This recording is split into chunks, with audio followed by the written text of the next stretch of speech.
بسم الله الرحمن الرحیم. السلام علیکم ورحمت الله وبرکاته. د پښتو ادب فیسبوک باندې مینوالو دا وخت مونږه ډېر خوش قسمته نه د شیرګړ مشهور شاعر چې کوم د خیبر پښتونخوا بلکې زه خدا ویم چې په نړۍ کې څومره پښتانه دي هغه بدی پیژني او د تعارف محتاج نه دی.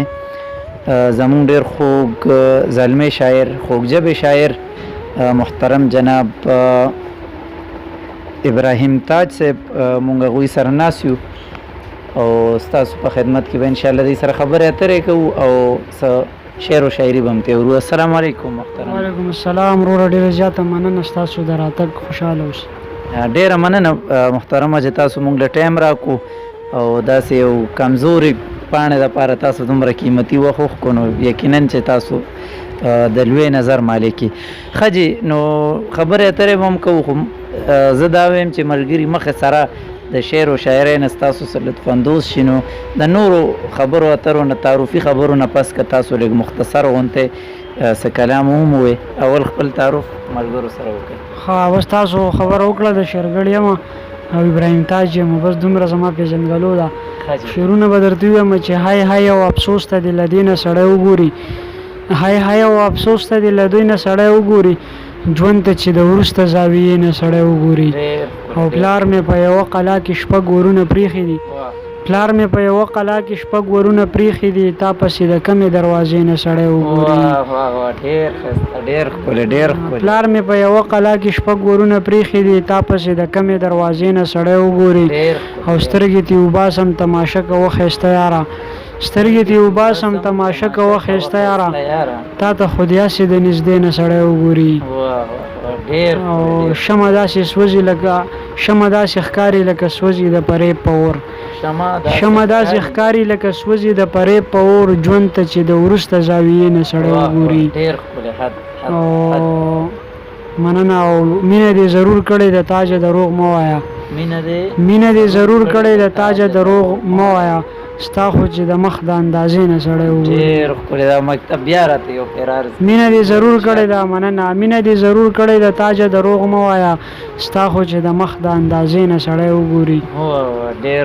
ډېر ښایسته ډېر ښایسته غزل به درته ووایم نو ارشاد غزل درته ووایم چې په ډک مجلس کې ندامت سړي له نه دی پکار په ډک مجلس کې ندامت سړي له نه دی پکار یعنې د ښکلو قیادت سړي له نه دی پکار چې سبا کډه وړو او جاړي راته نه یاره جي چې سبا کډه وړو او جاړي راته نه یاره جي مونږ سره دومره نږدېکت سړي له نه دی پکار او چې اهمیت پکې د ځمکې د مخلوق ختم شي چې اهمیت پکې د ځمکې د مخلوق ختم شي زه خو وایم دومره عبادت سړي له نه دی پکار چې اهمیت پکې د ځمکې د مخلوق ختم شي زه خو وایم دومره عبادت سړي له نه دی پکار او چې خپل ولس ته د سپیاکو په ټیکرو ولي چې خپل ولس ته د سپیاکو په ټیکرو ولي سړي داسې قیادت سړي له نه دی پکار او چېرته چې حسن د پردې په اهتمام نه رسي چېرته چې حسن د پردې په اهتمام نه رسي هلته د سترګو حفاظت سړي له نه دی پکار. او مننه او حدیث مفهوم دی چې دروغ د مؤمنان نه وایي حدیث مفهوم دی چې دروغ د مؤمنان نه وایي مطلب مې دا چې وکالت سړي له نه دی پکار. ډېر ښکلی ډېر زبردست او تاجه چې حق غندي سپېږمو ته ورله دانګه مړه تاجه چې حق غندي سپېږمو ته ورله دانګه مړه په داسې وخت کې شرافت سړي له نه دی پکار. ډېر ښکلی ډېر زبردست ډېر ښکلی تاج صاحب ښه جي ماشاءالله دې کې خو هېڅ شک نشته چې تاسو سره کم فهم کومه پوهه او ادبي پوهه ده نو هغه ډېرو شاعرانو سره نشته. ښه جي مختصر غونتې به راته دا ووایي چې یاره د شعر و شاعرۍ سره تعلق د کم وخت نه او په څه وجوهات او اسباب یې څه دي د دې شاعري خو بس د شوق سره کار ساتي هر هغه څیز چې هغه کې شوق وي او د زړه مینه وي نو هغه کار چې کوم دی نو هغه د هغه سړي د لاسه بیا کېږي. شاعرۍ سره زمونږ بس شوق او لګاو د زړه نه او نور شاعران به موریدل مونږ چې بس مونږ هم د دوی په شان د شعر ولیکو او څنګه زمونږ په پیړو کې هم څوک شاعر نه دی تېر شوی زه ړومبی کس یم او زما چې کوم دی بس شوق راوچت شو تقریبا چې 8 کاله زما د شاعرۍ وشو. ها ماشاءالله لکه په ښه کم عمره کې تاسو شاعرۍ طرف ته رجحان شئ. په اتم کې وم چې ما شاعري کوله. په اتم کې ما د خپل سکول د سټیج نه شروع اچولې وه. تاسو د خپل کلام لومبۍ هغه به یادي داسې څه شعرونه به راته پکې رایاد شي چې په مخ دې تورې زلفې کوي جنګ به نیمه شپه کې، په مخ دې تورې زلفې کوي جنګ په نیمه شپه کې، قابو مې لیونی زړګی کم سنګ په نیمه شپه کې، او خوبونه کړې بېغمه په پالنګ د ملک لورې، خوبونه کړې بېغمه په پالنګ د ملک لورې، په در درته ولاړ یمه ملنګ په نیمه شپه کې. ډېر ښکلې ډېر ښکلې. او نشه کې د شرابو چې بهر له میکدې شم، بس راشي را له مخې له ګړنګ په نیمه شپه کې.